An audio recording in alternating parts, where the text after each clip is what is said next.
Comment ngayon sa nating follower mga mare na pakihaba-habaan ko raw yung mini vlog ko dahil nabitin daw siya dun sa last upload ko. O sige, ito panoorin mo, nakshoot na 5 minutes to.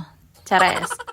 Wala lang ang intro-intro mga mare, tara samahan nyo na naman kami dahil lalayas na naman kami na mister ko. Pupunta nga kami dun sa dati namin bahay dahil nung nagpasko kami dun nakalimutan niya yung sapatos niya dahil may lakad siya bukas pupunta ng Manila. Anak baka wala siyang susuotin. Ewan ko ba naman kasi dito sa mister ko mga mare, yung tagal-tagal na nga namin pumunta dun nung Christmas pa. Ngayon lang niya nalaman na wala pala yung sapatos niya kung kailan pupunta siya ng Manila.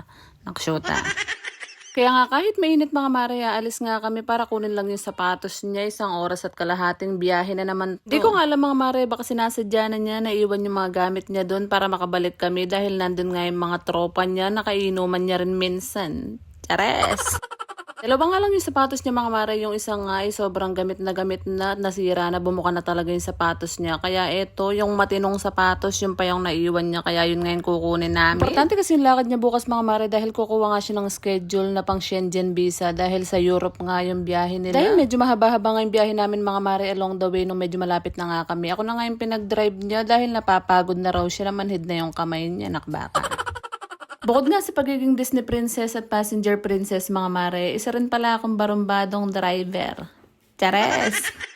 So yun na nga, after an hour mga mare, dahil hindi naman kami na traffic, ay sabi ko sa inyo, nandito na naman yung mga tropa niya nag-aantay sa inuman mamaya. Charot lang mga mare, yung naka-red dyan ay pinsan ko, yung naka-black naman ay kuya ko, yung tito ko ngayon naka-white, at yung naka-orange naman na babae ay si tita ko. Yo mga mare, dito talaga ako lumaki at nag-aral ng elementary, at itong pinapakita kong kwarto sa inyo, pinagawa ko nga ito nung naka-abroad sa Saudi semester. Kaya nga kahit nasa mabalakat na ako mga mare, namimiss ko pa rin talagang umuwi dito, dahil bukod nga sa bahay na matanda, ay nandito pa nga rin yung mga tita ko na sobrang sarap nga magluto ng sinigang tulad nito. Sakto nga kasi magbe-birthday naman yung tito ko dyan mga mare, kaya nga nagluto sila ng isang kaserolang sinigang na manok para nga makakain kami ng sabay-sabay. Yung native na manok mga mare, dito nga lang nakakabili nun dahil sa Mabalacat sobrang paborito ko yung native na manok pero wala nagtitinda, nakbaka. Sobrang sarap nga nito mga mare, malasa nga yung sabaw niya. Alam niyo naman yung native na manok, sobrang lasa talaga, lalong-lalo na pag pineapple, mga kaldereta, mga ganun. Sobrang sarap. Laging yan yung handa namin sa piyesta. Kaya nga pag may mga okasyon dito mga mare, lalong-lalo na kasama si Mister, ay nuko pumupunta talaga ako kahit magbiyahe kami ng 1.5 oras. Ayun na nga, after nga namin kumain dyan mga mare, hindi na nga ako nakapag-video dahil dyan nga kami natulog at kinabukasan pa nga kami umuwi. Pagkarating nga namin sa bahay mga mare, hindi nga muna ako nagbihis dyan dahil nga babanlawan ko nga itong mga native na manok na binili nga namin dun sa Betis dahil iluluto ko nga ng pineapple dahil sobrang paborito ko dahil to. Matigas nga to mga mare, 2 to 3 hours nga yung kailangan para nga mapalambot to, kaya nga ito nga yung inuna ko bago nga ako magugas ng plato, ganun. Hindi pa nga ako nakakapagpahinga mga mare, pagdating nga dito, ang dami na namang gagawin na para bang hindi ako napapagod.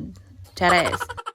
Ayoko kasi nakikita makalat yung lababo namin mga mare, kaya as much as possible yung mga marurumi dyan ay nililinisan namin agad. Tapos itong mag-ama ko, yan, sitting pretty yan sila. Chares! Napagod nga yan siya sa pagdadrive mga mare pauwi nga dito, kaya hinayaan ko na lang. Maya-maya rin kasi mga lunchtime mga mare ay aalis nga yan dahil nga 3 PM nga yung appointment niya dun sa agency. Kaya eto, nagpe-prepare na nga ako ng mga laundry namin dahil ipapa-laundry ko nga, wala akong time maglaba ngayon. Hindi ko nga alam kung ano nga yung uunahin ko, kung yung ulam, yung mga anak ko, yung mga laundry. Diyos ko, may sakit ko buntok.